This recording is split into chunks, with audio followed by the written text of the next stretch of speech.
Queridos, vamos abrir a Escritura em 1 Tessalonicenses, carta de Paulo, uma de suas primeiras cartas, talvez só mais antiga que a carta aos Gálatas, né?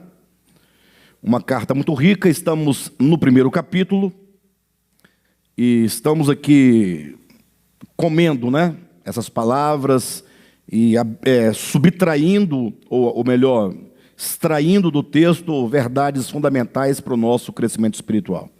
Eu convido os irmãos a lerem comigo novamente, do versículo 3 até o versículo 10, tá bom? Sempre damos graças a Deus por todos vocês, mencionando-os em nossas orações. Lembramos continuamente diante de nosso Deus e Pai o que vocês têm demonstrado, o trabalho que resulta da fé, o esforço motivado pelo amor e a perseverança proveniente da esperança em nosso Senhor Jesus Cristo. Sabemos, irmãos amados de Deus, que Ele os escolheu, porque o nosso Evangelho não chegou a vocês somente em palavra, mas também em poder, no Espírito Santo e em plena convicção. Vocês sabem como procedemos entre vocês em seu favor. De fato, vocês se tornaram nossos imitadores e do Senhor, pois apesar de muito sofrimento, receberam a palavra com alegria que vem do Espírito Santo. Assim tornaram-se modelo para todos os crentes que estão na Macedônia e na Acaia, porque partindo de vocês propagou-se a mensagem do Senhor na Macedônia e na Acaia. Não somente isso, mas também por toda parte tornou-se conhecida a fé que vocês têm em Deus.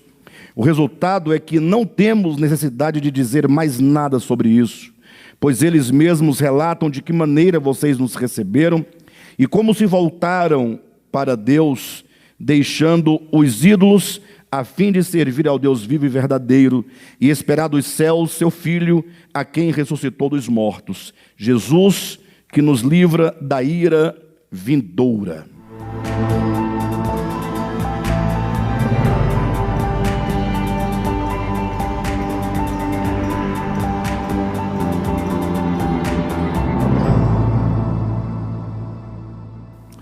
Muito bem, queridos. Os irmãos devem estar bem atentos a esse estudo. Os irmãos têm percebido como que nós estruturamos as ideias principais do Evangelho contidas aqui no capítulo 1. Nós estabelecemos nos versículos 4 e 5 o que nós chamamos de o tema deste capítulo. Ou seja, o saber do apóstolo Paulo acerca da eleição desses irmãos para quem ele dirige a sua carta. Ou seja, Paulo afirma categoricamente que ele tinha um saber. Ele diz sabemos. Esse sabemos se refere a Paulo, Timóteo e Silvano, que escrevem essa carta conjuntamente. Ele diz: sabemos que vocês são eleitos de Deus. E dessa premissa, nós levantamos uma pergunta, para então, a partir do próprio capítulo, ter uma resposta que seja plausível, né? Como é que o apóstolo Paulo ele pode dizer categoricamente: sabemos que vocês são eleitos de Deus? Ou, em outras palavras, como saber se alguém é um eleito de Deus? Daí nós trouxemos essa pergunta para nós. Como eu sei, ou como eu posso saber, como eu posso me certificar de que eu sou um eleito de Deus?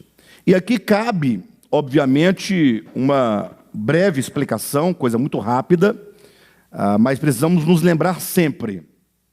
Nós entendemos que a ideia, ou o tema, a doutrina, a verdade da eleição e predestinação na Bíblia, ela existe. Então é fora de qualquer dúvida de que esse ensinamento é bíblico.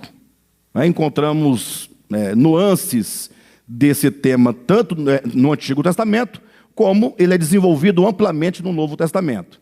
Agora, a grande questão é que quando nós falamos de eleição, quando nós lemos na Escritura sobre eleição, nós não temos aquela compreensão tradicional, conhecida pela linha calvinista, né? O que Calvino, ou a linha calvinista, compreende acerca da eleição e predestinação? Ora, eles entendem que Deus, na sua soberania, o seu direito de ser Deus e por ser Deus, e somente por isso, o fato de ele ser Deus, é que ele então já desde a eternidade passada, antes que houvesse o mundo, ele já havia determinado quem seria salvo e estaria no céu com Deus eternamente, na eternidade futura, e quem seria condenado às chamas eternas do lago de fogo, onde haverá choro, ranger de dente, enxofre e garfada, né, do capeta. Garfando. Mas já imaginou uma criatura eternamente, não é?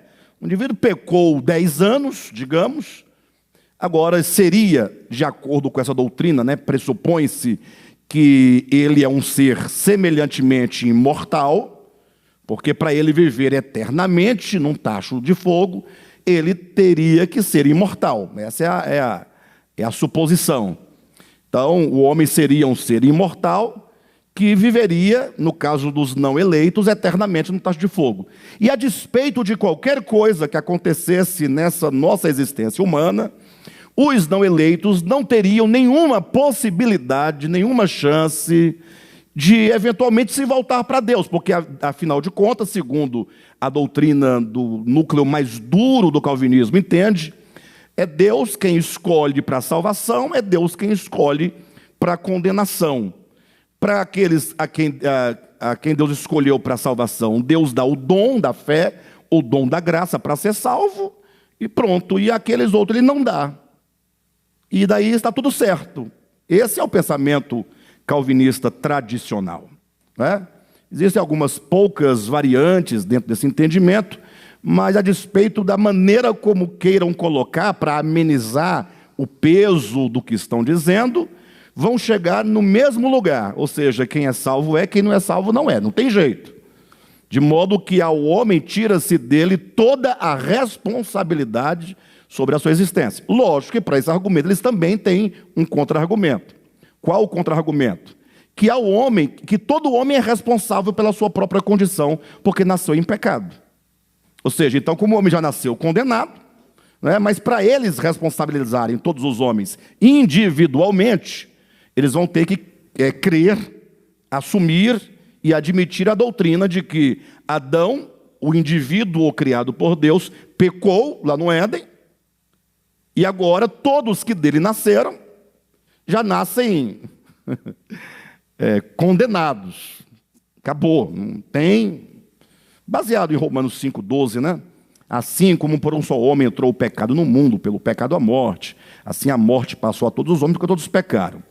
Enfim, então, esse é o entendimento calvinista. O indivíduo, por exemplo, eu, há 47 anos, eu nasci nesse mundo. Eu não me lembro nada de antes, porque eu não havia. Perfeito? Não sabia quem era Adão, quem era Noé, quem era Moisés, quem era Daniel, quem era Jesus, Paulo, Pedro, João, não sabia nada. Bíblia, pecado, demônio, Satanás, Deus, céu, inferno. Não tinha nenhuma noção. Apenas uma criancinha pequenininha, gordinha, minha mãe dizia que eu sempre fui gordinho, que nasceu ali no mundo. Quando me dei conta, estava numa família totalmente dilacerada, numa história perturbada, não é? E digamos que eu não fosse eleito, vamos partir desse pressuposto, eu sou totalmente responsável pelo meu ser que nasci assim, né? Enfim, tem aqueles que conseguem acreditar deste modo. Eu imagino que assim chegam a concordar por falta de parar um pouco e refletir acerca, sobretudo, do caráter e da natureza de Deus. É muito fácil acreditar em dogmas, né? Em dogmas. Quando você acredita em dogma, o que é o dogma? É uma premissa que você tem por verdadeira e que você, então, não a analisou profundamente para verificar, pelo menos dentro do âmbito filosófico, religioso, teológico, se faz algum sentido com a experiência humana, não é? E com a Escritura, obviamente. O dogma, ele é aceito unicamente por um ato, entre aspas, de fé. Eu não falo um ato de fé, porque fé deve se entender mais profundamente à luz das Escrituras.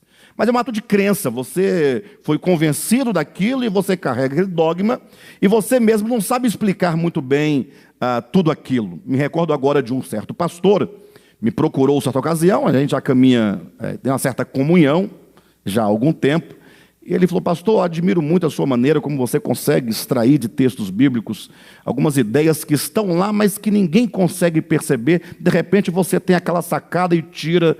Eu queria aprender a ler a Bíblia assim com você. Você poderia me ajudar a ler a Bíblia deste modo? E eu falei: você tem certeza que você gostaria mesmo de aprender essa hermenêutica, né? Ele disse: não, certeza absoluta. Eu falei: eu acho que não, mas se você insiste. Combinei com esse pastor, amigo, que numa segunda-feira eu entraria em contato com ele, daria o tema para ele, para nós começarmos a analisar aquele tema à luz da Bíblia, né? Isso por via de WhatsApp mesmo, né? E então, eu falei: agora o meu método eu vou te apresentar e você vai vê-lo, vai ver eu trabalhando esse método e você vai discernindo e vai aprendendo, né? Se bem que não é tão simples assim, porque isso é um acúmulo de muito tempo de estudo, de experiência, mas tudo bem. E eu falei: olha, o meu método é o seguinte: eu leio o texto, que seja um versículo, 2, 3, uma porção, né? E agora eu vou colocar aquele texto à prova de todos os lados. Eu não vou apenas ler e receber o entendimento que alguém já passou e colocar no bolso e pronto. Não, eu vou perguntar, eu vou questionar o texto. Questionar não é como quem duvida, questionar não é como quem vai de encontro à palavra ou de encontro a Deus. Não, não. Questionar é como quem procura compreender o objeto por todos os ângulos. Perfeito? Quando eu olho para vocês, eu só vejo a face de vocês. Eu não vejo, às vezes, nem o lado, nem o que está atrás. Vocês percebem ou não? Embaixo, em cima, não posso perceber o coração, a alma, nem o cérebro, nem os músculos, nem os nervos. Ou seja, o nosso olhar é um olhar muito finito. Então, minimamente, quando você olha um objeto, você precisa procurar olhá-lo por todas as perspectivas possíveis, para que você se aproxime o máximo da compreensão daquele objeto, o que não garante absolutamente que você vai compreendê-lo de modo absoluto. Impossível compreender algo, esgotar a essência de uma coisa, é quase que impossível, humanamente falando, não é? Daí, quando eu apresentei o primeiro tema para esse colega, e aí eu fiz a primeira pergunta, eu já sabia a resposta dele, obviamente, né, que é a resposta tradicional. Eu estou falando do dogma, o dogma, ele apresenta o dogma como resposta. Em cima da resposta, eu faço outra pergunta. Agora, a resposta dele se torna material para uma próxima pergunta, de modo que a próxima resposta dele tem que dar conta da resposta primeira que ele deu. Vocês entendem, não? E aí você começa a bater na ideia até que ela diga: para, que eu não aguento mais, e eu me rendo, não é bem assim. Ou então que ela dê conta de responder aquilo que tem que ser perguntado, não é? A ideia não é que você saiba tudo. A ideia é que você, pelo menos, saiba fazer as melhores perguntas para a coisa, para o tema, né? Para o texto. Essa é a ideia, que você saiba perguntar, porque para uma boa pergunta sempre haverá uma boa resposta. Então, o problema do dogma é você ouvir e ser convencido daquilo que foi colocado, sem que você venha burilar aquela ideia, aquele tema, aquele dogma, aquele texto, até que você... E isso também, dialogando essas respostas com todas as Escrituras, porque você não pode... Enquanto você analisa apenas um dogma, ele parece muito perfeito. Começa a dialogar um tema com o outro, e você vai perceber que quando um conversa com o outro, vão abrindo lacunas, que você vai ter que preencher com respostas. E aí é onde a coisa fica muito complicada. Bem, então, tratando-se de eleição, eu fugi um pouco do ponto que eu estava inicialmente, mas só para os irmãos entenderem o processo. Então, quando se fala de eleição, nós não pensamos como pensam os calvinistas. Até porque, nos nossos estudos, já falamos aqui várias vezes, se um dia o Senhor permitir, falaremos outras vezes, mas o fato é que a eleição, ela está para algo muito maior do que a salvação. Alguém fala assim: mas esse pastor está maluco. O que há de maior? O que há de maior do que a própria salvação? Lembre-se, a princípio, que a salvação, ela não é um fim em si mesma. Ela é apenas um meio. Não estranhe, não, vai acostumando aí, porque o negócio é forte. A própria obra de redenção de Jesus também não é um fim, é um meio. O próprio Cristo, quanto à sua obra, não quanto ao seu ser eterno. Enquanto Logos, nele, por meio dele e para ele. Isso aí ninguém entra nesses méritos. Ele é absoluto no seu ser eterno. Mas quanto à obra que ele realiza, a Escritura é categórica ao afirmar que o próprio Cristo, do ponto de vista da obra, ele é o mediador. O que é mediador? Ele faz um papel intermediário. Ele faz a conexão do homem com alguém, ou com o ser, que é o fim de todas as coisas. O fim de todas as coisas é o próprio Deus. Lógico que eu estou tratando no plano da economia divina e não estou tratando da essência divina, para não entrar nos méritos de Trindade, Pai, Filho e Espírito Santo. Eu estou falando do plano econômico, do plano da obra. Paulo declarou abertamente ou explicitamente em 1 Coríntios capítulo 15, versículos 20, 21, de 20 em diante, quando ele vai falando sobre a ressurreição de Jesus, ele fala que Jesus é a primícia dos que dormem, e que ele então atingiu esse clímax da ressurreição com vistas a colocar todos os inimigos debaixo dos seus pés. Ou seja, havia na história do universo uma série de inimigos de Deus, e que era preciso que algo fosse realizado do ponto de vista da ação divina para destruir esses inimigos de Deus. E Cristo, portanto, na sua obra, ou melhor, na sua encarnação, é aquele que vai pôr fim a esses inimigos todos de Deus, e de modo que quando ele ressuscita, ali começa o segundo momento da sua obra, porque o primeiro momento era vencer todos os inimigos em si, na sua humanidade, desde o seu nascimento até o momento que ele diz: Pai, está consumado. Quando ele diz consumado, ali foi consumado em Jesus. Nele, tudo o que se poderia e se deveria ter feito, realizado. Jesus crucificado é o homem que Deus deseja. Quando ele diz, está consumado. A morte é o fim desse primeiro processo. Um homem totalmente aniquilado. A aniquilação é o primeiro passo da obra divina. Deus não veio recuperar o homem no sentido que faz um mecânico, que faz um lanterneiro, que faz um reformador de sofá. Não, ele veio destruir. O homem que se alienou de Deus, ele precisa ser morto. Isso fez Deus em Cristo na sua encarnação, está consumado.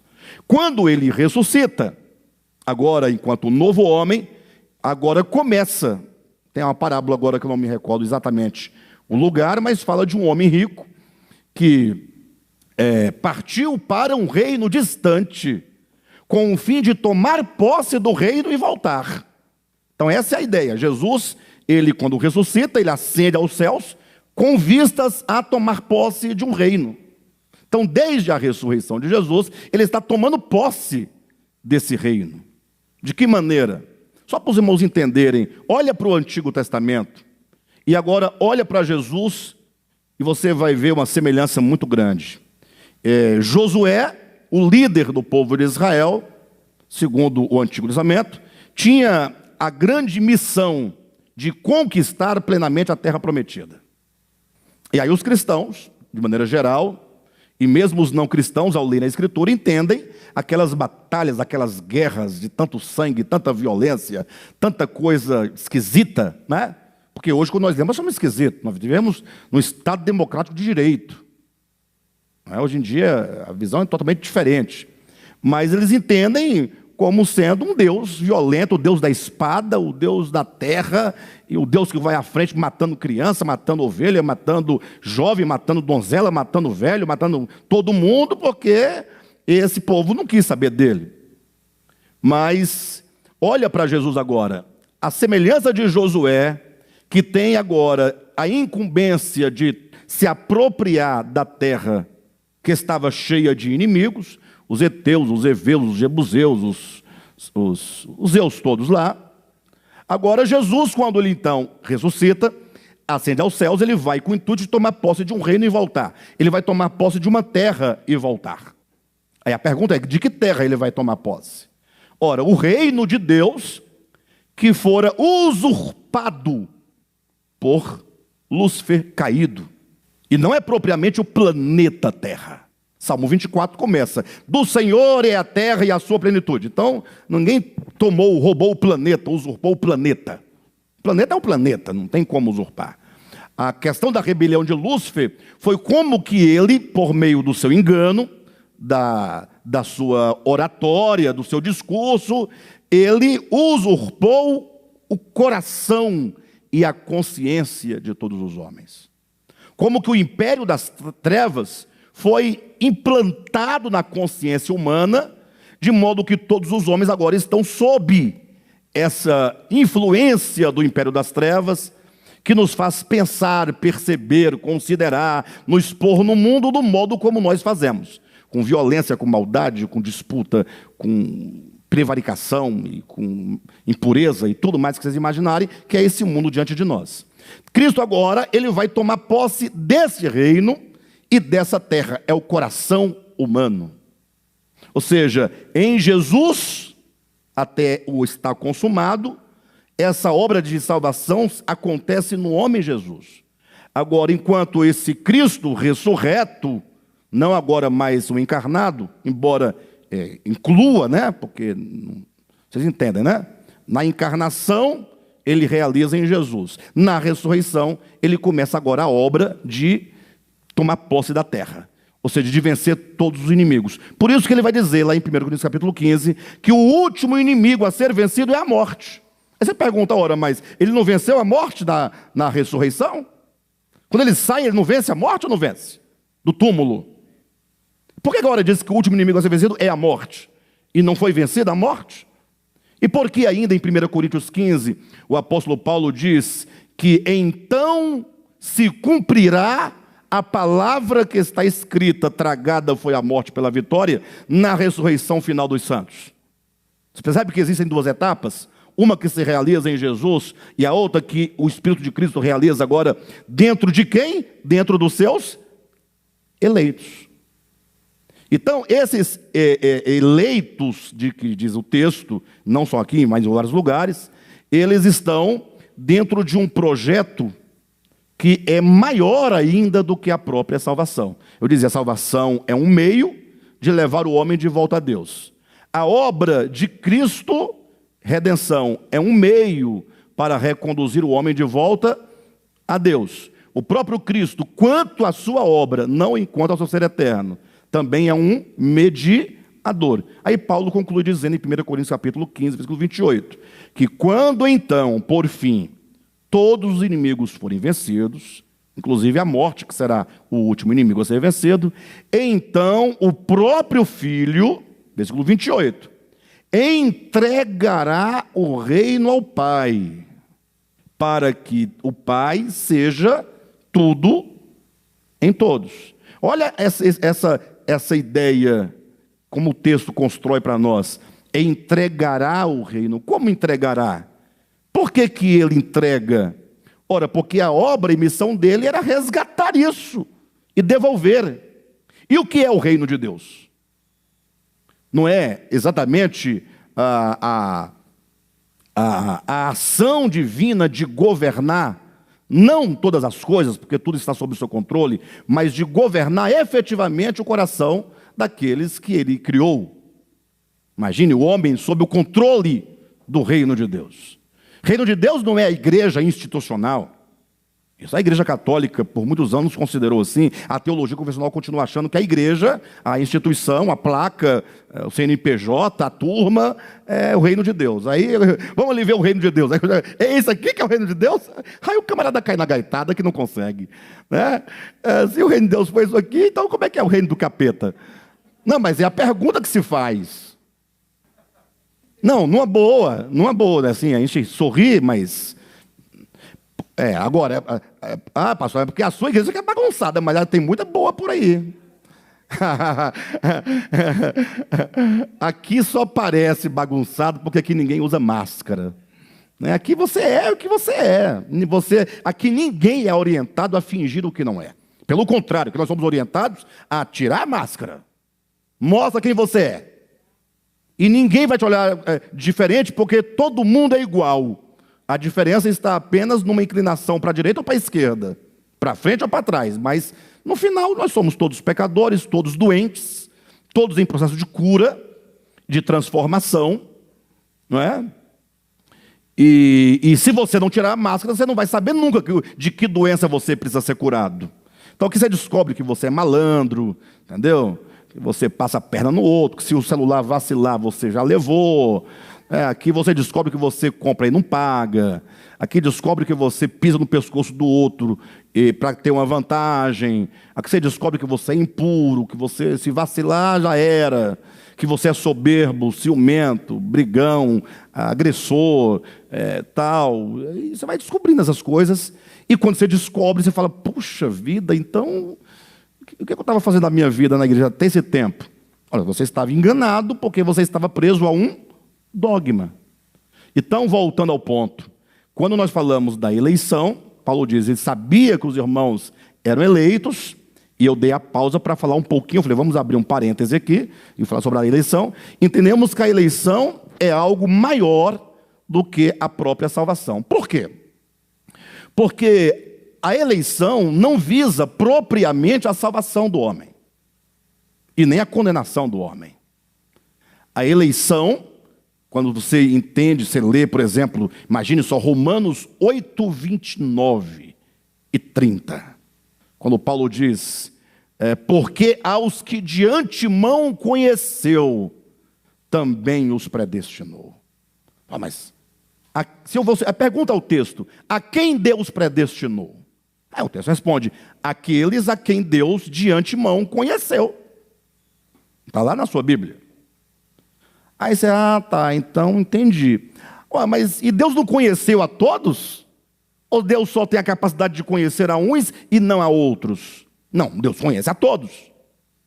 Então esse conhecer aí não pode ser entendido no sentido de você conhecer quem é o indivíduo. Porque Deus conhece os que serão salvos, Deus conhece os que serão perdidos. Deus conhece do ponto de vista do conhecimento, de saber quem é, e saber muito mais quem é do que a própria pessoa que é sabida quem é. Né? Então Deus conhece o eleito, Deus também conhece o não eleito, Deus conhece todo o nosso ser antes que a palavra saia da nossa boca. Eu não posso entender que Ele predestinou aqueles que Ele conheceu, eu tenho que saber o que é conhecer. A palavra gnosko, no grego, aí você começa a procurar na Bíblia essa palavra gnosko, onde ela se encontra em todos os lugares, e você vai buscando entender qual é a aplicação possível daquela palavra, porque eu sei que gnosko pode ser traduzido por mero conhecimento, mas no texto de Romanos 8, 28 não cabe. Porque no sentido específico, Deus não predestina a todos, Ele predestina aqueles a quem Ele conheceu. E se Ele conheceu a todos, então Ele teria de ter predestinado a todos, o que não faria sentido. Aí você vai descobrir que a palavra conhecer é uma expressão idiomática, no caso do hebraico, no caso do grego, especificamente, falando do gnóstico, e mesmo na língua portuguesa, tem um sentido mais profundo, tem um sentido mais específico. Talvez os mais antigos, mais velhos, talvez entenda melhor. Né? Conhecer no sentido de ir além da mera aparência física, além desse estereótipo imediato, mas despir a roupa do outro, ter relações sexuais. É o que está lá em Mateus 1, 25, salvo engano. José não conheceu Maria até que nasceu o menino Jesus. Ué, como é que José não conheceu Maria? Se ele queria largá-la lá atrás, quando ele descobriu que estava grávida, queria abandoná-la, sim ou não? Como é que ele não a conheceu até que nasceu o menino? Então esse conhecer significa, ele não teve relações sexuais com Maria, até que nasceu o menino Jesus. Esse é o sentido terreno da coisa. A palavra se despe nesse sentido mais profundo na língua nossa aqui. Mas como aplicar isso a Deus? Daí você recorre ao apóstolo Paulo, Efésios capítulo 5, em que ele vai dizendo: maridos, amai vossa esposa, esposa, submetei-vos ao vosso marido. Aí começa, né? Marido, esposa, todo aquele jogo vai espantando o povo. Aí quando chega no versículo 30, salvo engano, ele diz, aí ele conclui dizendo, por isso está escrito. Aí vai lá, deixará o homem a seu pai e sua mãe, e se unirá, a sua mulher, e se tornarão os dois uma só carne. Então Paulo está falando para homem e mulher, marido e esposa, ele converge no texto bíblico do casamento em Gênesis 2:24, aí ele agora diz, grande é esse mistério. Você tem que parar de ler aqui, orar e chorar. Falar, Senhor, o que está acontecendo, Pai? Todo mundo focado no material, no imediato, no histórico, na relação meramente humana. Ele fala, não, o casamento existe, é divino, é abençoado, é santificado, mas o casamento humano, ali, representado em Adão e Eva, homem e mulher, macho e fêmea em Gênesis, ele transcende o que é imediato. Paulo diz, grande é esse mistério. Deixar o homem, seu pai e sua mãe, se unir a sua esposa, a sua mulher, e se tornar uma só carne, é um mistério. Não há mistério nenhum quando o homem se une com a mulher em casamento. Há mistério? Não tem mistério. Agora, esse ato, por isso deve ser santificado, ele representa, ele deve ser elevado a uma perspectiva espiritual, e Paulo diz, grande é esse mistério, mas, tirem os olhos daqui, entenda, mas eu me refiro a Cristo e à igreja.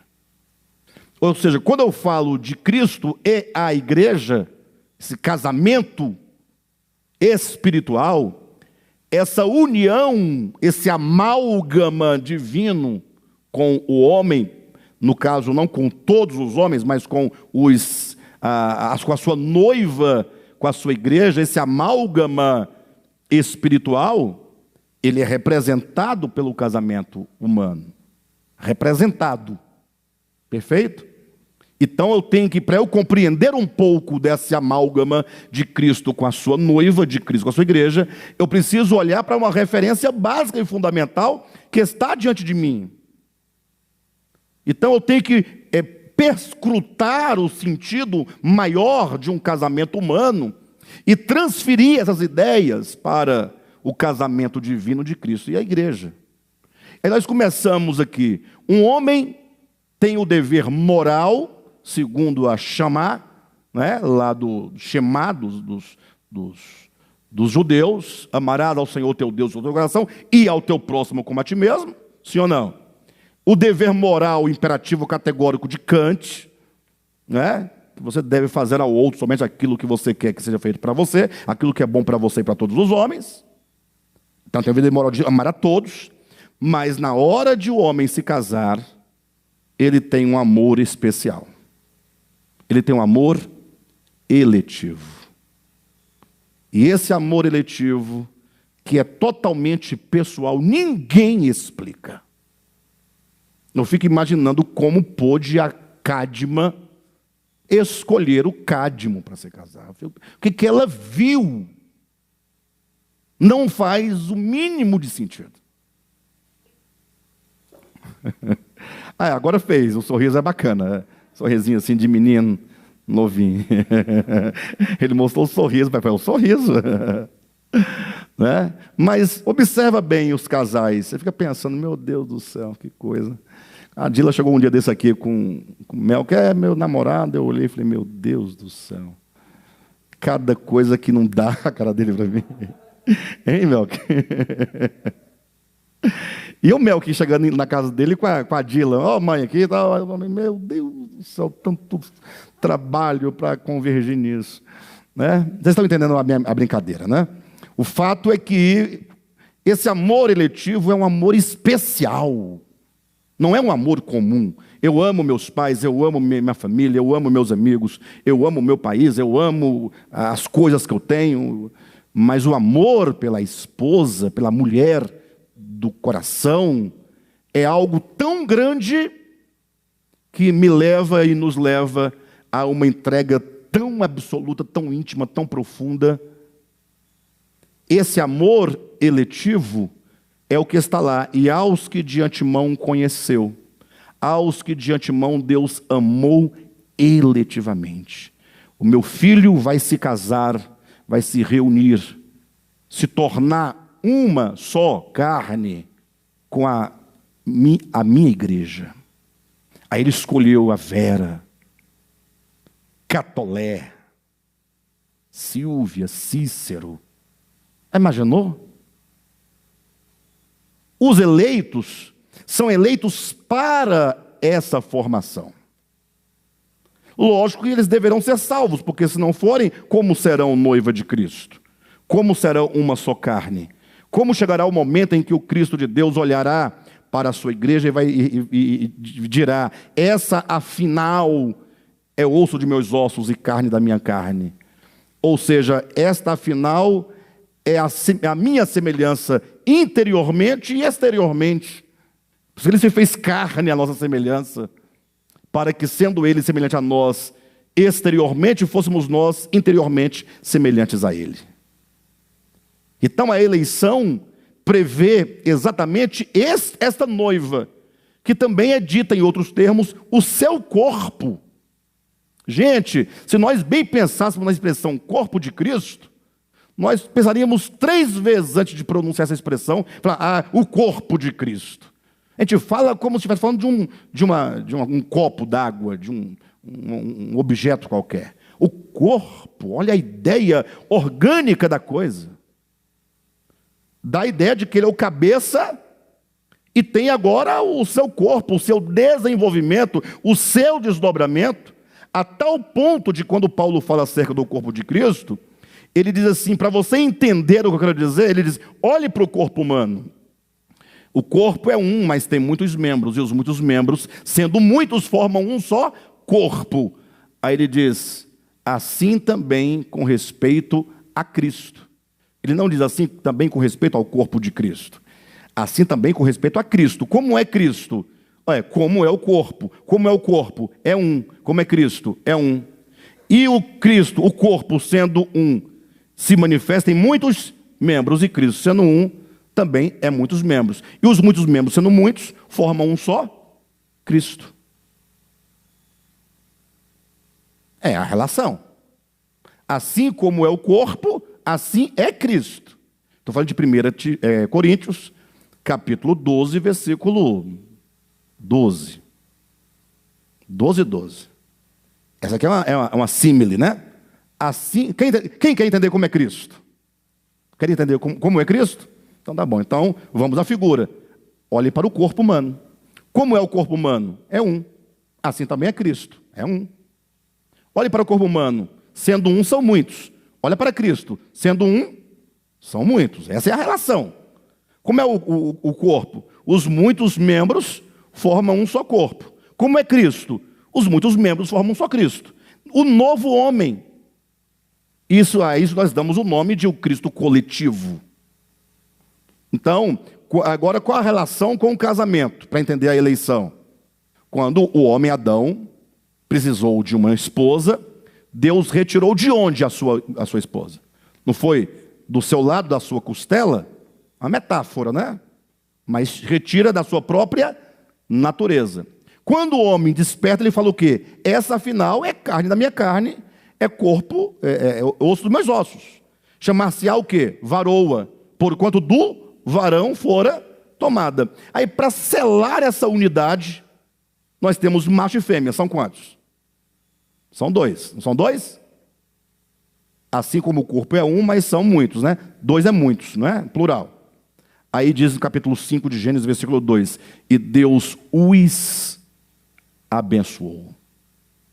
E lhes, os dois, chamou pelo nome de Adão, no dia em que foram criados.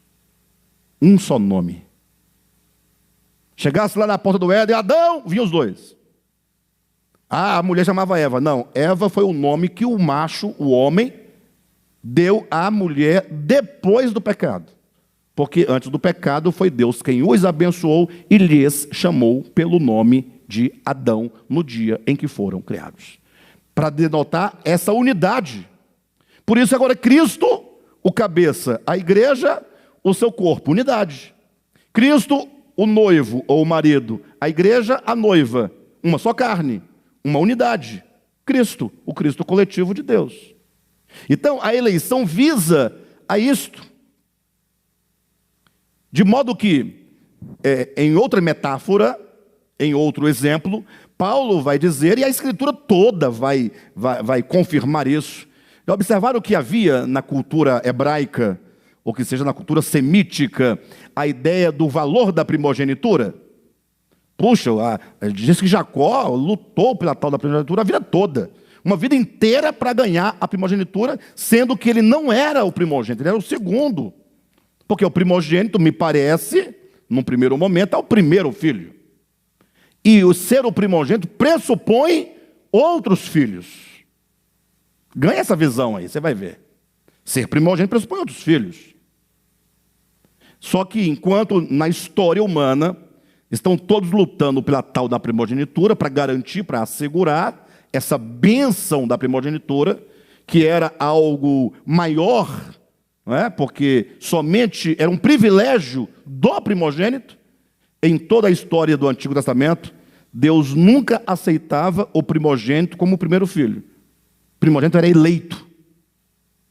Deus que elegia o primogênito. Amei a Jacó, porém me aborreci de Esaú. Aí em outras versões fala, porém odiei a Esaú. Aí vai o crente, pastor, Deus odeia, odiou, Deus odeia. Não, entenda, amei a Jacó no âmbito da primogenitura. Significa, eu o amei eletivamente. Eu também amo Esaú, e amo Jacó, e todos os filhos, e os vizinhos dele, e a terra toda. Mas no trato para esse amor eletivo, é um amor muito específico, muito próprio, para uma causa muito especial. Então, observam que todos os primogênitos para Deus é sempre o que não é o primogênito para os homens. Porque não depende de nascer, depende do amor eletivo. Por isso que Paulo, ao abordar o tema da eleição e predestinação, ele vai sempre trazer como figura principal a ideia de primogenitura em Jacó e Esaú. Primogenitura tem o sentido de eleição, está linkado. Então, Deus tem muitos filhos. Todos os homens são filhos de Deus. Paulo diz isso, foi numa assembleia, num Areópago, em Atenas, dizendo para os atenienses, dizendo para os gregos, dizendo para aqueles a quem o próprio Paulo diz que eles eram idólatras, porque ali havia muitos altares de vários deuses. E para esses Paulo diz, olha, um poeta dentro de vocês, inclusive, tinha razão, quando declarou as palavras, de Deus somos geração, de Deus somos genos, ou melhor, genos, ou melhor, família, prole. O pater é o pai, ele é pai de todos.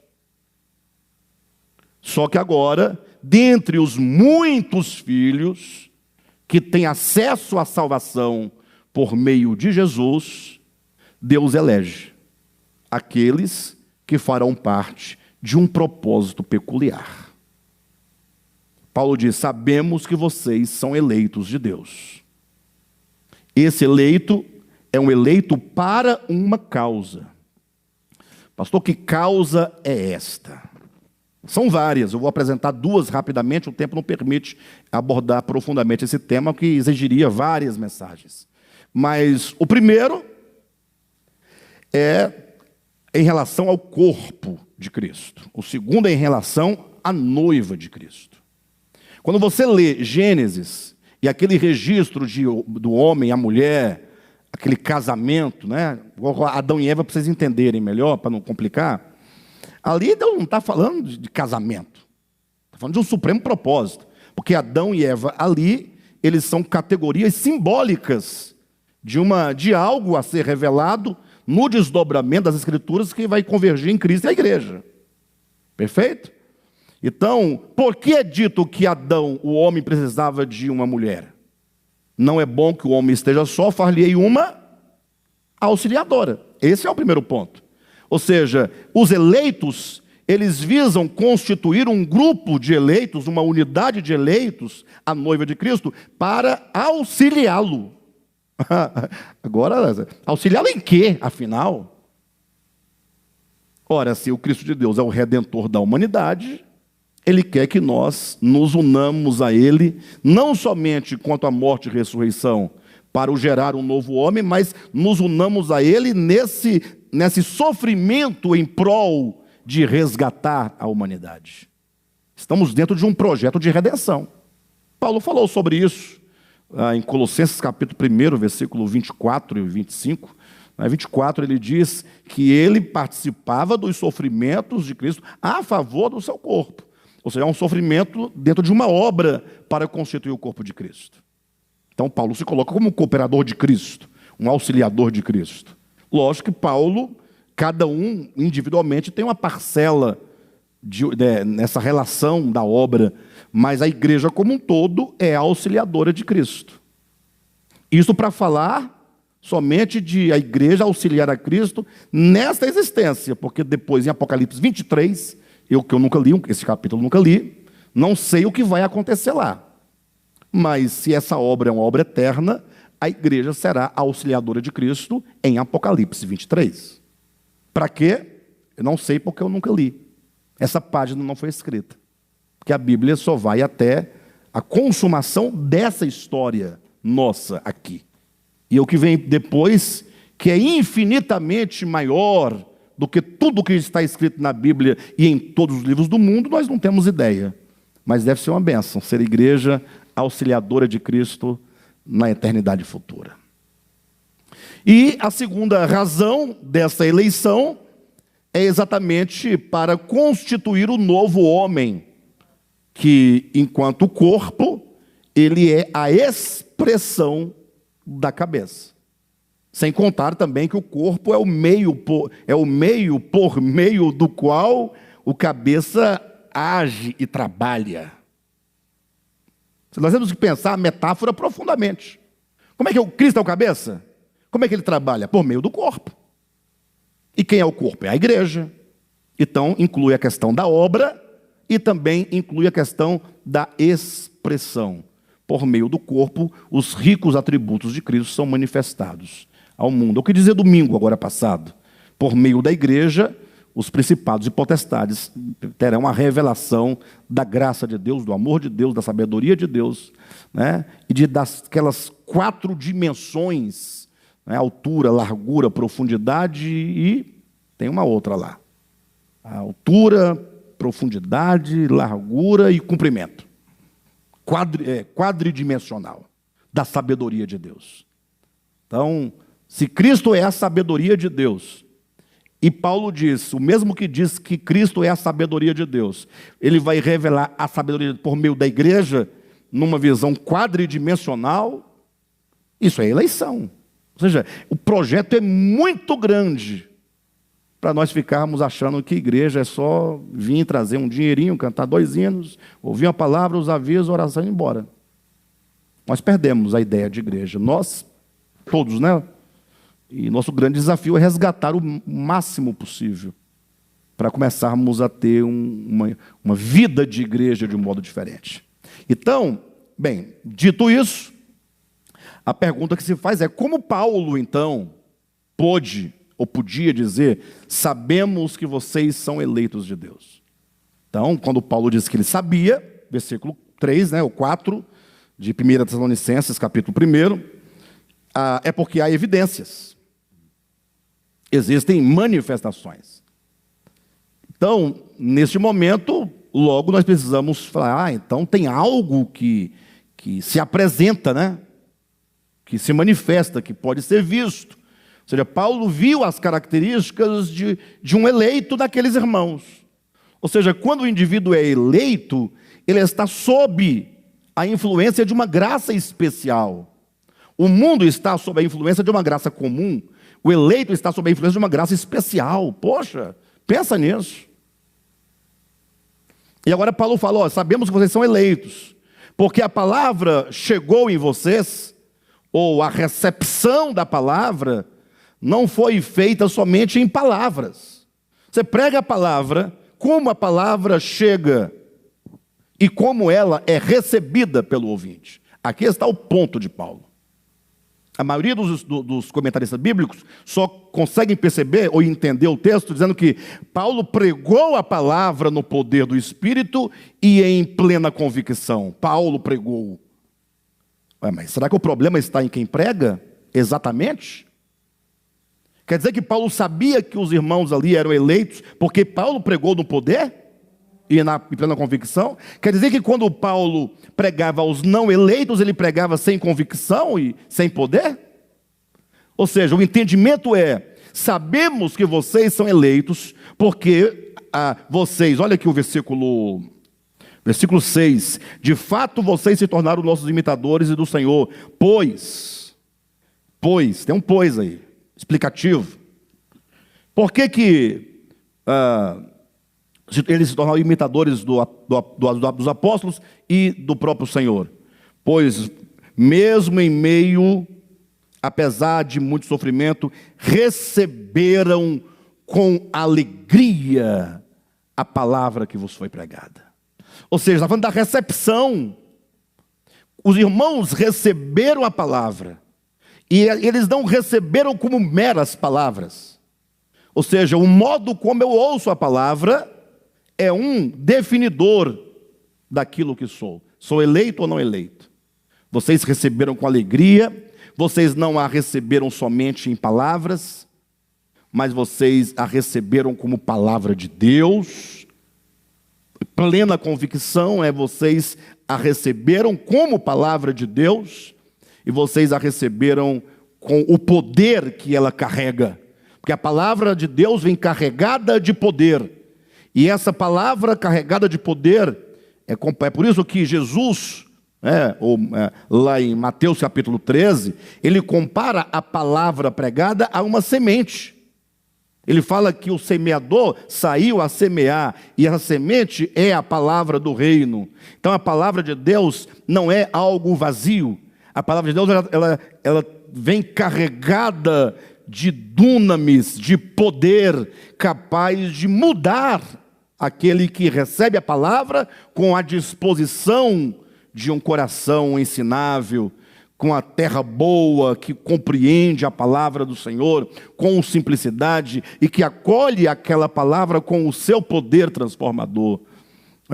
O poder transformador é como o poder de uma semente. Você olha para uma semente, você não dá nada por ela. Uma coisa totalmente insignificante é uma semente.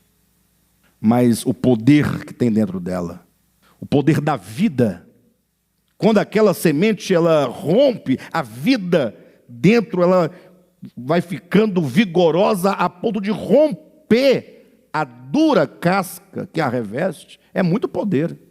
E vai agora saindo da terra e daqui a pouco se transforma numa grande, poderosa árvore frutífera, com muitos galhos, muitas flores, muitas folhas, muitos frutos, com muita sombra. Aí você olha para um carvalho, uma coisa enorme. Um dia foi semente. Olha o poder da palavra. Vocês entendem? Então esses irmãos, eles receberam a palavra de um modo diferente. Pastor, mas o receber a palavra de um modo diferente está para mim? Ora, se a palavra é pregada para você, de quem é que é o dever de receber adequadamente essa palavra? É do Espírito Santo? Estou pregando para você. Aí o Espírito Santo que vai receber? Porque vão culpar o Espírito Santo que não. Não, ele não quer dar a graça dele receber. Não quer dar a graça, não quer dar a graça. Aí o outro vai dizer, não, Deus até que dá a graça, mas o diabo não deixa. Gente, nós estamos no século 21. Se você estivesse vivendo lá no século V a.C., né? 7, na época de Homero, aí dava para pensar.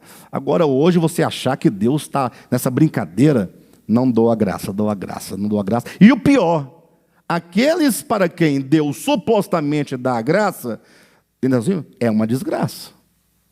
Porque você não vê. Poxa, se você diz que só você é eleito, só você tem a graça, porque você foi escolhido para ser salvo, então mostra essa salvação, poxa. Você é eleito, mas está pior que o ímpio. Não é boa, vamos pensar. Nós temos que pensar essas coisas. Poxa, eu quero que uma pessoa fale, eu sou eleito para a salvação. Eu vou olhar bem para ela. Eu vou falar assim, a melhor maneira de você afirmar isso é perguntar isso para sua esposa. O que ela acha? Seus filhos, seus vizinhos, amigos de trabalho. E que todos sejam honestos e sinceros para falar, não, eu vejo você como qualquer um.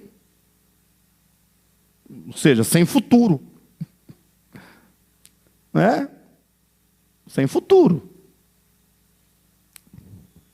Agora, é lógico que o religioso ele tem uma dificuldade de receber essa palavra. Eu falo porque eu já fui religioso por muitos anos.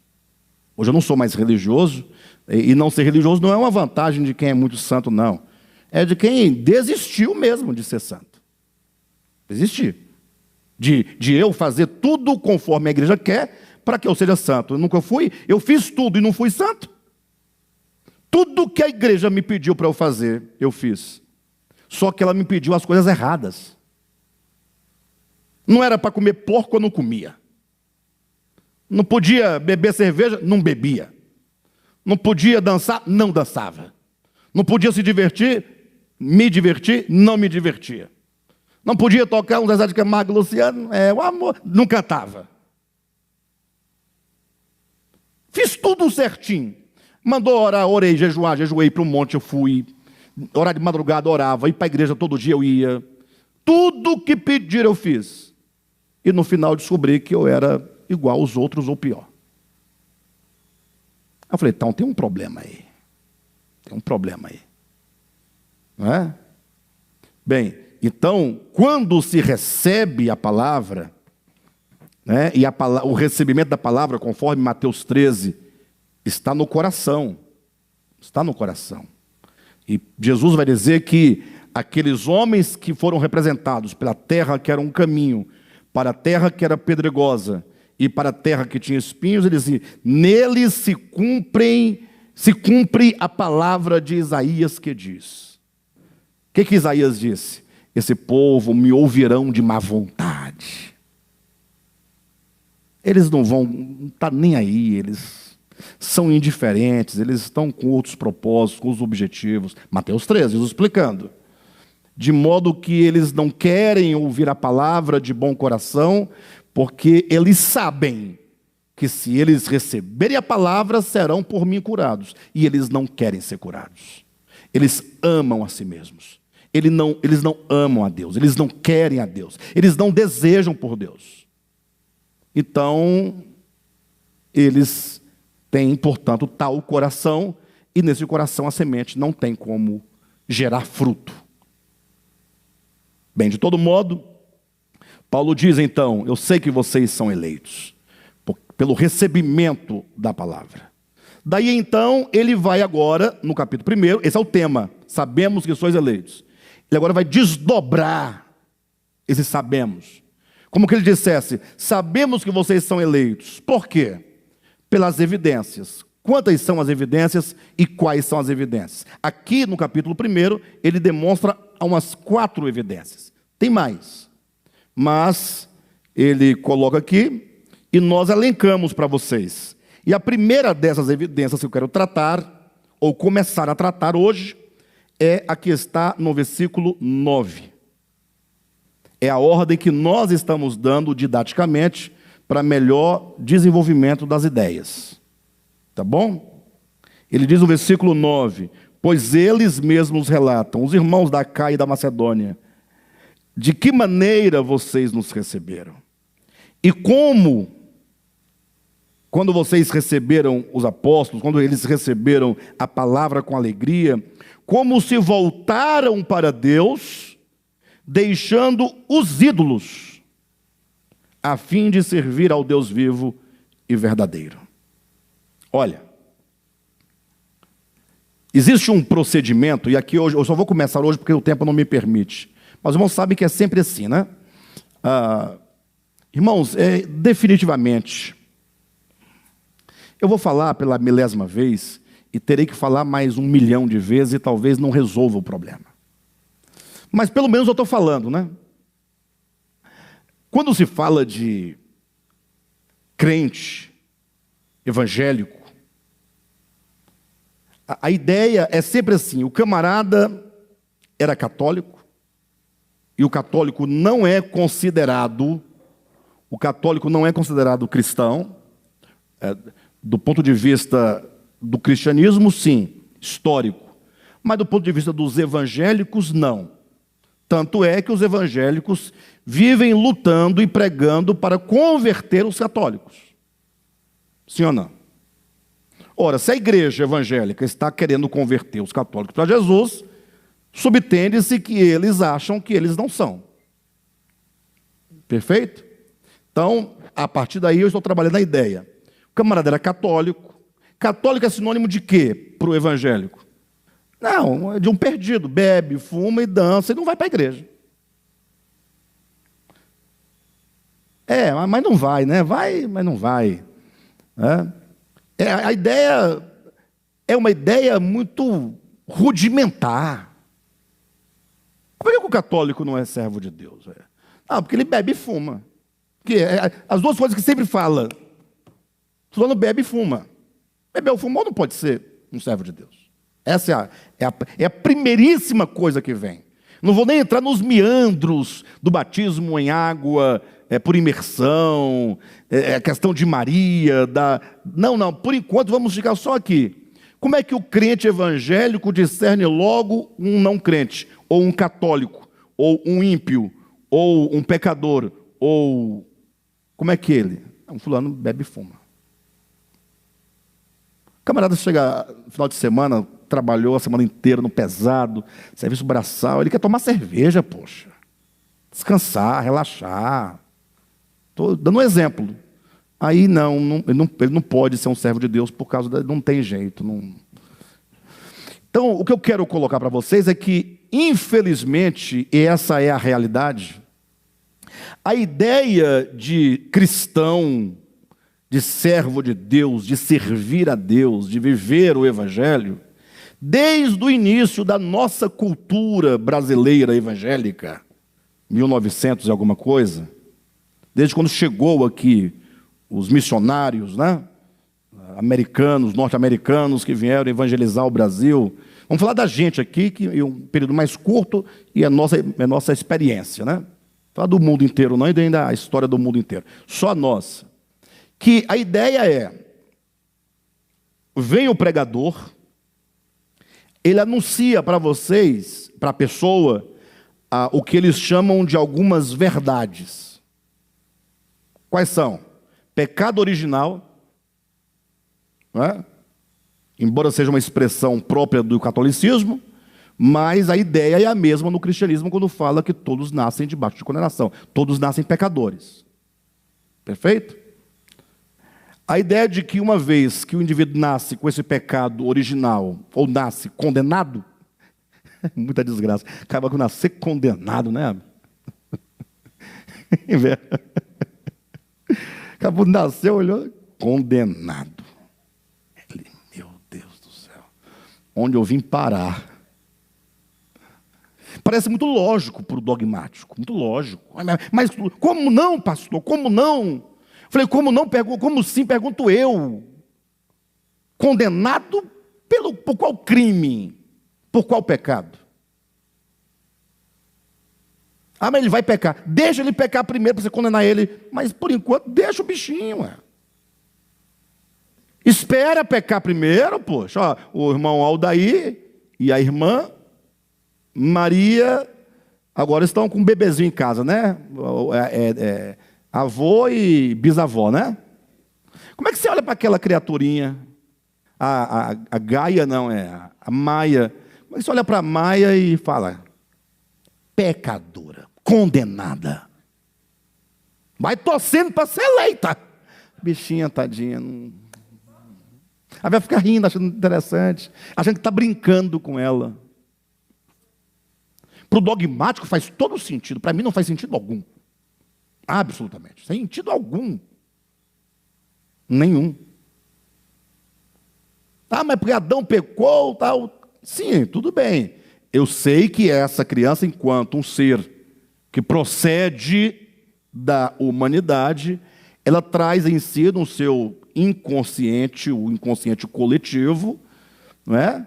Essa inclinação. Isso vai fatalmente, porque não tem como não vir a ser o que os pais são, o que o mundo é. Porque desde pequenininho, os próprios pais é que vão ensinando o pecado. Os pais vão ensinando o pecado. Machado de Assis, em 1800 e alguma coisa, você imagine, já dizia que havia um tal de Negrinho Prudêncio, que era o filho de uma escrava, né, lá na casa lá de Brás Cubas. Brás Cubas, um menino, o Prudêncio, um filho de uma escrava, os dois meninos da mesma idade, na mesma casa. Brás Cubas, numa casa grande, os pais eram os patrões e tal. Aí o que acontecia? O Prudêncio, coitado, é filho da escrava. 1800, então daí vocês tiram a ideia do que ele estava dizendo. Mas eu pergunto se mudou de lá para cá. E olha a agudeza do Machado de denunciar não somente a sociedade, mas também a religião. Agora o Brás Cubas montava nas costas do Negrinho Prudêncio e fazia dele um cavalo, batia, e o menino tinha que correr com ele. E como é que os pais falam? Olha que coisa linda. Os pais falam isso hoje. Eles acham bonito. E os pais do Negrinho Prudêncio? Vai falar o quê? Nada, não tem o que falar. Isso acontece hoje em dia. Não é? Acontece dentro das igrejas. O filho do pastor faz o que ele quiser fazer. É filho do pastor. Quem vai falar contra o filho do pastor? Agora deixa o filho da viúva, da divorciada, da desempregada fazer alguma coisa. Meu irmão, se brincar, o pastor puxa a orelha do filho dela. Se brincar. Não estamos ensinando desigualdade? Quem é que ensina desde criança, meu filho vai ser um doutor? Mas está errado, pastor? Mas por que ele não pode ser um cozinheiro? Por que ele não pode ser um cozinheiro? Por que não pode ser? Afinal, e se não tiver mais cozinheiro? Como é que você vai ao restaurante comer? Quem vai cozinhar na sua casa que você não quer cozinhar? Eu sei que aqui vocês cozinham, né? Mas chega um momento de estabilidade financeira que ninguém quer mais fazer nada em casa, não quer lavar louça, não quer lavar roupa, não quer nada. A escravidão passou, mas alguém vai ter que fazer para você. E você não vai pagar bem, você vai pagar o máximo que é o mínimo exigido. Você só vai aqui, eu sou obrigado aqui, porque senão, se for para a justiça, eu estou enrolado. Não é, mas estão entendendo como é que é a história? Então, é assim, é desde pequenininho que nós vamos já produzindo. Né? Ouvi uma pessoa falando essa semana, foi algum vídeo na internet, não era evangélico, fica tranquilo, eu não tenho tempo para isso. Mas era alguma coisa, alguém falando, um professor, alguma coisa, um palestrante, disse que o pai estava com o menino na fila do circo, não sei se era um circo, o que era, e estava lá a placa, né, que crianças abaixo de 6 anos não pagavam entrada. Não é? E acima já pagava uma parte. Chegando lá, na hora da bilheteria, o bilheteiro perguntou: e o menino tem quantos anos? O pai, 6. E o filho, pai, mas eu não tinha feito 7 a semana passada? E o pai cala a boca e desce o cascudo do menino. Lógico. O que ele está ensinando para a criança? Minta sempre que você tiver alguma vantagem. Então, é assim que nós vamos fazendo. Como é que vai ser diferente? A criança cresce no meio da mentira, da vaidade, e ela vai sendo o quê? Formada. Logo, ela vai estar com as mesmas expressões. Sem contar que desde o ventre materno a criança já começa a formar a sua psique, ainda que muito, muito basicamente, pelo som de música que ela ouve, de briga, de contenda, de pessoas falando. Ela está em contato indireto com o mundo, mas está sendo formada. Bem, de todo modo, é isso aí. Paulo percebe que esses irmãos, então, tinham algumas características, e uma delas é a do versículo 9. Vamos voltar para o nosso ponto, só para eu introduzir, os irmãos poderem refletir em casa, e a semana que vem nós vamos desenvolver esse ponto. Um deles é exatamente este, Como se voltaram para Deus deixando os ídolos a fim de servir o Deus vivo. Tá, então, eu estava dizendo, olhem para mim, para eu poder fazer o fechamento. Então, foi dito para nós que o crente é aquele que ouve algumas verdades, pecado original, perfeito? Segue-se que agora ele nasceu condenado, portanto, a única alternativa é ele fazer o quê? Aceitar Jesus. Por quê? A mensagem, Jesus veio ao mundo fazer o quê? Morrer pelo seu pecado. Eu pequei, então ele vai morrer no meu lugar? Pagar a minha dívida? Opa, beleza. E agora, se você aceitar que ele tenha morrido por você, você está salvo. Se você não aceitar a oferta, está perdido. Aí a pessoa, no momento de fragilidade, é assim com a maioria esmagadora de todos os crentes. O que é uma fragilidade? De pobreza, de falta de alimento, desemprego, na hora da morte, na hora da doença, a mulher oprimida em casa pelo marido, filho na droga. Aí ele fala, poxa, eu vou aceitar. A minha única saída é aceitar Jesus. Porque se a vida está desgraçada, pelo menos se eu morrer, eu vou para o céu. É a ideia que a pessoa tem. Então, agora aceita a mensagem. Aceita como? Não, ele morreu há 2000 anos e eu estou aqui hoje dizendo que está tudo ok, que eu estou feliz com isso. E que eu topo aceitar. Agora eu aceito. A proposta é muito boa, muito boa. E agora? E agora você tem que ir para a igreja, porque senão você não aceitou Jesus, Você tem que ir para a igreja. Na igreja você agora vai entrar no esquema da igreja. Aí depende de qual igreja você está falando, Cada um é de um modelo diferente. Aí agora você vai se enquadrar nesse regime. E aí está aqui o desafio para vocês. Qual é o esquema? Todos os esquemas de que eu tenho conhecimento, todos os esquemas, eles sempre vão passar por aspectos externos. Todos. Igreja Católica Romana, você tem que fazer primeira comunhão. Você não comer o pãozinho deles, só recebe vida eterna se comer o pãozinho. Aí a criança tem que batizar, aguinha na cabeça. Olha, são coisas externas. O pagãozinho foi batizado, não é mais pagão, mas o batismo tem que ser confirmado. Vai ser confirmado na crisma. Crisma é a confirmação do batismo. E antes da crisma não pode crismar se não fizer primeira comunhão, que é antecedida pelo catecismo. Tem que passar lá pelo catecismo, fazer o catecismo, a escola, a catequese, aprender lá aquelas coisinhas todinhas. Está preparado, primeira comunhão, primeiro pãozinho que come, comeu o corpo, alma, sangue e divindade de Jesus, ou seja, tacou Jesus para dentro. É a ideia deles. Em seguida faz crisma. Ou seja, como é que eles identificam o indivíduo que agora é de Deus?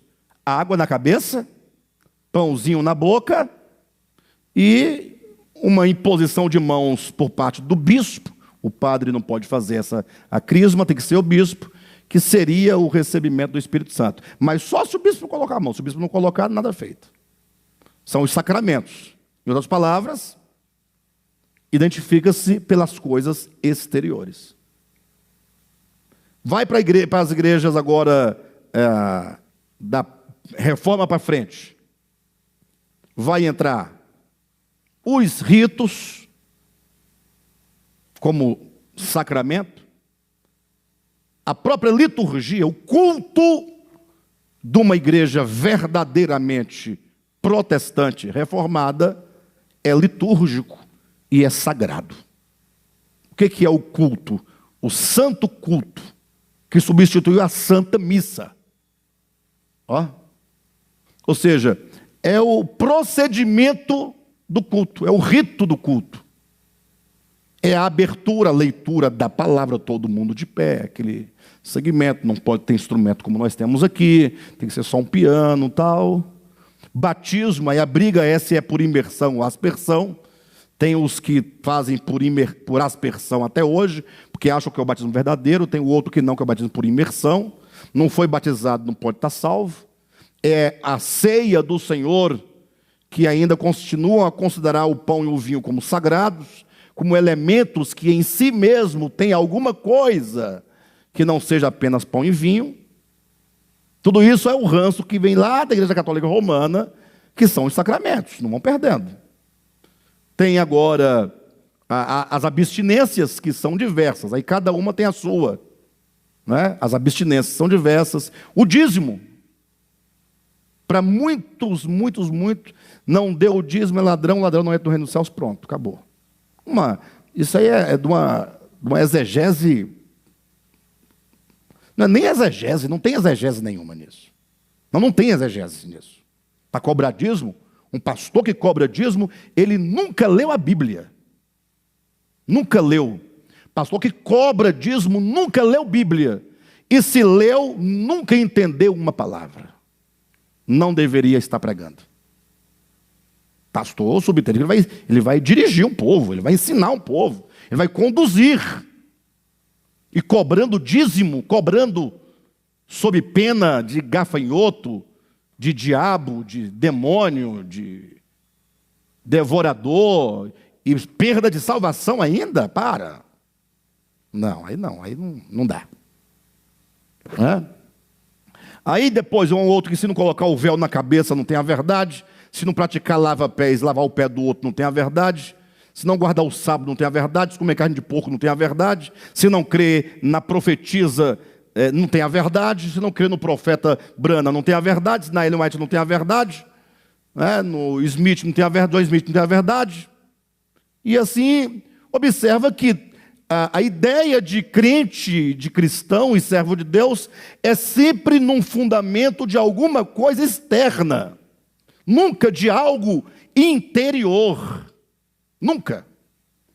Aí tem que vir Jesus de novo, outra vez, e falar: vocês não entenderam nada quando eu disse a primeira vez. Olhem para mim, que nada, tem que explicar o que é nada? Não é possível, né, gente? Nada que estando fora do homem, entrando nele, pode contaminá-lo. Ou seja, tudo que é externo, nada contamina. Nada. Pastor, nada. Foi Jesus que falou. De modo que, se estando fora não me contamina, o contrário é verdadeiro. Estando fora não me santifica. Isso para os fariseus foi um desastre. Foi Não, e para hoje também. Para hoje também. Que as pessoas que assistem nossas mensagens na internet são pessoas que já estão nos ouvindo há muito tempo e estão entendendo. Mas de vez em quando aparece um aí dizendo bobagem. Deve ter alguém falando alguma coisa aí, mas nem vale a pena responder, porque não dá para falar, não dá. Você vai falar, ele não vai entender, não vai resolver muita coisa, tem que deixar o rapaz. A pessoa, tá bom, Deus te abençoe. Fica tranquilo. O último comentário agora foi: pastor, vamos deixar o orgânico de lado e vamos para o espiritual. Aí como é que eu vou explicar para essa criatura? Eu não posso responder, não tenho o que responder. Mas semana que vem eu vou começar respondendo essa questão. De todo modo, pastor, mas me responda uma coisa: mas Jesus morreu ou não morreu pelos nossos pecados? Você fez agora há pouco, você falou que nós precisamos entender o significado da cruz de Cristo. Jesus nunca ensinou, nunca mandou que seus apóstolos ensinassem, dizendo para as pessoas crerem na sua cruz. Foi pesado, hein? Ah, como não, pastor, está doido? Calma, relaxa. É verdade que você vai encontrar infinitamente na sua Bíblia que devemos crer na morte de Jesus, está aqui na Bíblia. O problema total é que quando você ler aquele que crer, você confunde com aquele que acreditar. Perfeito? E o católico não acredita? Por que você diz que ele está condenado? Observa. Por que o crente diz que acredita e ele está salvo e a vida dele não muda? Aí tanto o apóstolo Paulo como o próprio Jesus, os demais apóstolos, vão dizer que nós não devemos crer. Nem na Bíblia dos textos primeiros existe a palavra crer. Crer é uma palavra portuguesa que vem do latim credere, mas não está no texto bíblico. No texto bíblico, em grego, você vai encontrar a palavra pistis, que é fé, que em latim vai ser fides, em português é fé. Então, quando na tradução da Bíblia, eu vou falar isso com mais clareza em próximos estudos, mas quando em grego é dito lá que nós devemos crer, se lê que devemos ter pistes. Né? Ah, mas fé, ter fé. Qual que é o ato de ter fé? Em grego é pistio. Fé é o substantivo. Pistio é o verbo, o ato de ter fé. Quando se traduziu para o latim, foi a primeira tradução da Bíblia, a Vulgata, por Jerônimo, no 4º século da era cristã, que ele pegou o pistis, fé do grego, e trouxe para o latim, ele encontrou fides, bateu bonito, legal. Agora, quando ele pegou pistis do grego, que vai dar o ato de ter fé, pistio, que ele pega fides aqui para puxar, qual é o verbo correspondente para o ato de ter fides? Não existe no latim. Não tem. Fides, não tem. Falta uma palavra na língua latina. Não tem o verbo correspondente. Aí o tradutor dá seu jeito, né? O que ele fez? Para não criar uma locução, porque ele não pode colocar outra palavra para substituir. Não. Ele pode criar uma frase do tamanho do mundo para explicar o ato de ter fé, mas que ele colocasse: todo aquele que exerce fé ou fidelidade na cruz de Cristo é salvo. Não. Ele colocou, não tem outra palavra, coloca crer, que vem de credere. No latim você tem fides, fé, e não tem o verbo correspondente a ter fé. E tem um outro termo que é credere, né? Que é de crer, que é de acreditar. Todo crer e acreditar é vago. Eu acredito em muitas coisas, e tem gente velho que até hoje acredita em lobisomem. Então eu não estou dizendo que não devamos crer na morte de Jesus. Eu quero dizer que esse seu acreditar, porque é a única proposta melhor para você se livrar do inferno, não tem resolvido a sua vida. Você tem que fazer o que Jesus disse: exercitar fé. E ter fé é ter fidelidade para com a cruz. É ser unido a Cristo na sua morte e ressurreição. A cruz não é para ser acreditada, é para ser experimentada. Ou seja, se alguém vem após mim, negue-se a si mesmo, tome a sua cruz e siga-me. Não é? O que Paulo diz? Que nós devemos ser unidos a Cristo na sua morte e na sua ressurreição. Em outras palavras, a morte de Cristo na cruz é aniquilamento. Se você diz que tem fé, você está convidado a ser aniquilado no seu ego. Se você acredita na história, aplaude a história, chora com a história, mas não tem fidelidade no sentido de se unir, você nunca creu. Você acredita. Como tem gente que acredita em mula sem cabeça, e etc. Né? A morte de Cristo é o poder de Deus para a salvação de todo aquele que tem fé. É o poder de Deus. É algo que quando entra, acontece isso aqui, ó. Vocês se converteram a Deus. Você sabe o que é se converter a Deus? Você está indo numa direção. Essa direção é uma direção de ídolos. Vou explicar na próxima quarta-feira. É uma direção de ídolos. Nessa direção só existe ídolos. Só existem ídolos. Ah, que a igreja católica tem ídolos. Aquele lá é o mais fácil de resolver. O mais difícil está na igreja dos crentes. É aquele ídolo que ninguém vê. O maior deles é o Deus que você julga ser. É o Deus deste século. Está na direção. Nessa direção, você é o Deus maior. Você é o maior ídolo. E agora, porque você é o maior ídolo, você agora vai criando vários ídolos diferentes. De modo que quando alguém ouve o Evangelho, ele não será, e ele ouve e recebe o Evangelho, ele não será caracterizado por qualquer coisa externa, senão por uma conversão. Versículo 10, ou melhor, versículo 9, né? Pois eles, como se voltaram para Deus, como que se converteram para Deus, como que eles voltaram a face e o coração para Deus. E como é que se faz isso? Como é que se converte a Deus? Só tem uma maneira de se converter a Deus. Converter. Esquece essa palavra no sentido evangélico, porque eles deram um nome errado para essa palavra, no sentido errado. Você está indo numa estrada, dirigindo seu carro, certo? Se tiver uma placa assim, olha, conversão a 100 metros, você vai ter que fazer um retorno e voltar para o sentido contrário. Então está lá o homem indo no sentido dos ídolos, só tem ídolo daqui para frente. Converter-se é virar no sentido contrário. No sentido contrário tem Deus. É voltar-se para Deus. Não é possível você voltar-se para Deus e continuar com ídolos. Olha a gravidade que nós estamos colocando.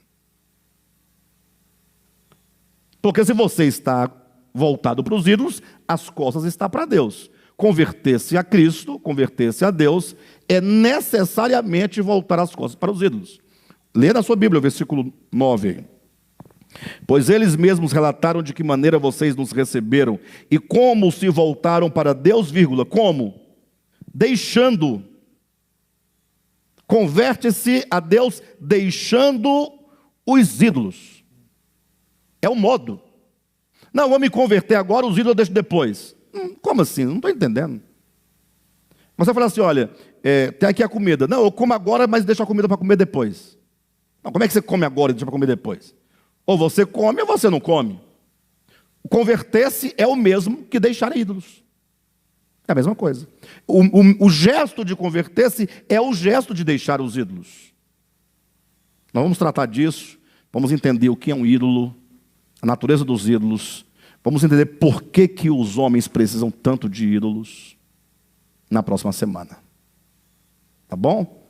E aí, eu quero que os irmãos pensem durante toda essa semana, puxa, todas as características que nós conferimos a um suposto cristão, servo de Deus, a um crente verdadeiro, são coisas externas.